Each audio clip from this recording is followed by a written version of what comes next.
There comes a point where if you know something, you say something. If you know something, you say something. If it can help one person, then perhaps you've done something.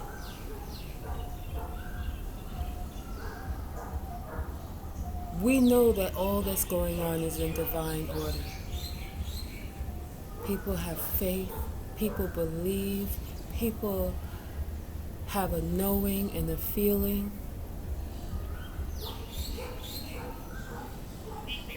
And there are those who don't know, don't feel, don't know anything about faith, and absolutely are not really believing in anything other than what is given to them to believe. There is no introspection or internal search for the eternal, which animates each and every one of us. But I don't want to go off course, and I don't want to get so serious. But I was flipping through my phone, something I tell people they shouldn't do. They need to take a media break, you know. But anyway, I was flipping through my phone and I happened to come across this interview with Will Smith. He was asked about the George Floyd incident, murder, and how it impacted him, and questions surrounding that story. And he, in his meticulous way, began to articulate in a way that was very discerning with the words that he chose what he felt and experienced and thought about that incident. But the way that he did it was such in a detached way, and there's a reason I'm going to speak of. He did it in such a detached way, whereas not to entrap himself in the narrative of that story. He tried to answer the questions without bringing himself into the narrative of that story. There's a way of speaking that people who are a little more aware and conscious of this mind thing and so many other things that we'll speak about in another session, but where it's important that you speak words and you speak about things in a detached way as not to solidify yourself in that story. When someone speaks like that, it's almost like code language or an inside joke, where the people that are in on the inside joke really know what the joke is about, and anyone on the outside are not privy to what the joke is about. It goes over their head because they're simply not in on the joke. Well, this comes in this type of speaking.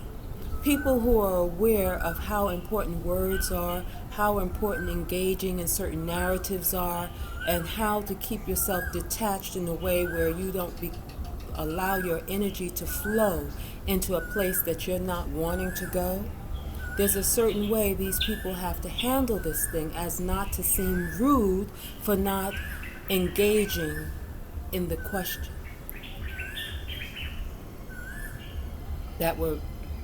or answering the questions that were being answered. So I said all of this for this reason. Some people are just not ready for the truth. Not ready for the truth. And it was clear that by the comments below that they were on the outside of the inside joke.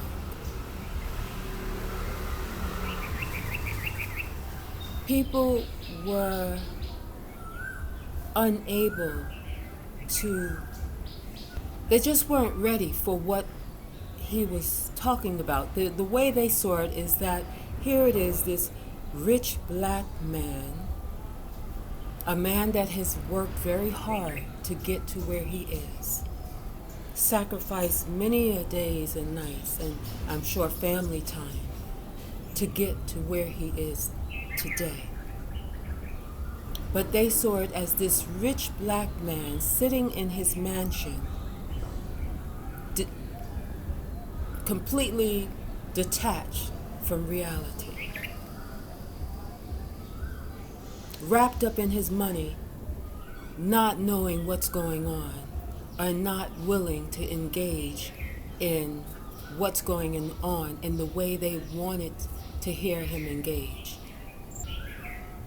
himself. If you try to explain that there's a reason why he was very discerning in how he spoke about George Floyd's murder. Not just because he's in Hollywood and have to deal with whatever they got going on in that circle. You know, I don't know what you're allowed to say and what you're not allowed to say. I don't know any of these things. But I do know about a little bit about the spiritual laws, just through experience. There is, you know, we all heard of the law of attraction and all of that, the law of vibration. And remember, anything you speak about, you think about, you believe, you focus on, can bear its fruit in your life. So if someone is going to sit and want to interview you about a topic that is not something that you want to flow into, then it is best for you to not engage in that topic. And we'll talk about this at another time, in another session. But I'm saying that to say that he answered in a way that would keep him free from entrapping himself in a narrative that he chooses not to invite into his life. And based on the comments below, people could not see that. What they saw was a man avoiding and not in tune to the struggles of today. I believe that is because he knew better. So here I'm doing a video. So it's saying that when we know better, if we're able to express it to one person that says, hey, I got it, I get it, then there was some service done in the upliftment, in the contribution of the uplifting of humanity. One person at a time. Much love, Choice here. Hit the thumbs up, subscribe. Thank you so very much. Peace.